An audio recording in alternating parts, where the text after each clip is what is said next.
তো হাই বন্ধুরা, কেমন আছো তোমরা? ভালো আছো? আশা করছি সবাই ভালো আছো। আমি কিন্তু ভালো নেই।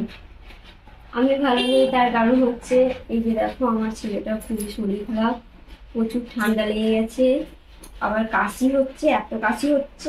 আর ডাক্তার দেখাতে গেছিলাম, তো কত রকমের ওষুধ দিচ্ছে, আমি তোমাকে দেখাচ্ছি এইটুকু বাচ্চাকে কত রকমের ওষুধ দিচ্ছে। তাও যদি একটু কমে তাও ভালো লাগে। তাও এত ওষুধ খাইয়ে আমার ছেলেটা একটু কমছে না। দেখাচ্ছি, এই যে দেখো, এই একটা ওষুধ দিয়েছে, এই দেখো একটা,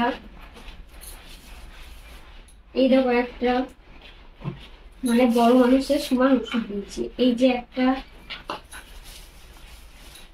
এই দেখো আর একটা, মানে কত রকমের কত ওষুধ দিচ্ছি, দেখো 5 রকমের ওষুধ দিচ্ছি। এতগুলো ওষুধ দিয়েও যদি আমার ছেলেটার কমে তাহলে আমার ভালো লাগে। আমার একটু মন ভালো নেই, আমার নিজেরও শরীর ভালো নেই, আমার মনও ভালো নেই। একের ছেলে শরীর খারাপ, ছেলে থাকছে না, চুল জড়িয়ে রেখে দিয়েছে হাতের মধ্যে। এটা আবার আঙুল খাওয়া অভ্যাস তো, আঙুল খাবে, এটা আবার পেটে যাবে। যাই হোক, যেটা বলছিলাম, আর আমি ছেলের শরীর খারাপ বলে আমার কোনো কাজ হচ্ছে না। আমি কালকে সন্ধ্যেবেলাতে মায়ের বাড়ি এসেছি। তো বাড়িতে থাকলে সবই করতে হবে, রান্না, খাওয়া, কাচাকুচি, বাসন টাসন ধোয়া, ঘরের কাজ।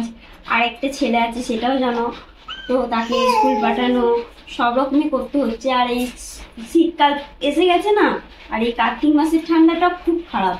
কার্তিক মাসের ঠান্ডাটা লাগলে না, সারা শীতটা, গোটা শীতটাই ঠান্ডা থাকবে।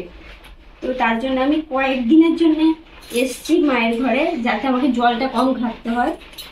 এত ওষুধ খাওয়াচ্ছি, তোমরা দেখলে আমি এই 10 দিনের মধ্যে ওকে 3বার ডাক্তার দেখিয়েছি। প্রথমে আমি হোমিওপ্যাথিক দেখিয়েছিলাম, তো হোমিওপ্যাথিকে কমলো না বলে আরেকটি শিশুর ডাক্তার দেখালাম। তো তার ওষুধেও মানে কমেছিল, মাঝখানে আবার এই টিকাটা হলো, টিকাটা হওয়ার পর এই ঠান্ডাটা আরেকটু বেড়ে গেল। দিয়ে আবার তোমার কালকে না পরশুদিন ডাক্তার দেখালাম, তো তিনি এই ওষুধ, সমস্ত ওষুধগুলো দিয়েছে। তারপরে খাওয়ানোর পর ঠান্ডাটা একটু কমেছে, কাশিটাতে ছেলেটাকে কাবু করে দিচ্ছে। কাশতে কাশতে ছেলেটা মানে মুখ টুক লাল হয়ে যাচ্ছে, এত কাশি হচ্ছে ওর, ও নিজে আমাদেরই দেখে কষ্ট লাগছে। আর তোমরা দেখো আমার ছেলেটা কেমন ঠান্ডায় পড়ছে, তার থেকে অনেকটাই কমেছে। আর যাতে আমাকে জল টল না ঘাটতে হয়, তার জন্য আমি কালকে এসেছি মায়ের বাড়িতে। আর মায়ের বাড়ি আসা মানে তোমরা তো সবাই জানো যে আসলে কিছুই করতে দেবে না, আর বাড়িতে থাকলে সব কিছুই করতে হবে। জলের কাজই বলো, রান্না খাওয়া সবই করতে হবে। আর মায়ের বাড়ি আসলে মাই সব করে দেবে। তার জন্য আরো এসছি, যাতে ছেলেটা তাড়াতাড়ি কমে যায়। আর আমরা আমরা কি চাইছি যে এখনই ভালো হয়ে গেলে ভালো হয়, কিন্তু সেটা তো আর হবে না বলো। ছেলেদের, ওদের এমনি লাগতে বেশি টাইম লাগবে না, ঠান্ডাটা লাগতে বেশি টাইম লাগবে না, সারতে বেশি টাইম লাগবে। এই যে দেখো কেমন ঠান্ডায় হাসপাস হাসপাস করছে, এইগুলো একটু আমার ভালো লাগছে না, তাতে আমার মনটা খুব খারাপ। আবার ওর নাকটা শুষে করছে, হাত দিয়ে দিয়ে নাকগুলা ঘষছে। তাই এমনি আমাদের মতন বড় হলে তো কি বলবো, তোমরা যেন কেউ কিছু মনে করো না।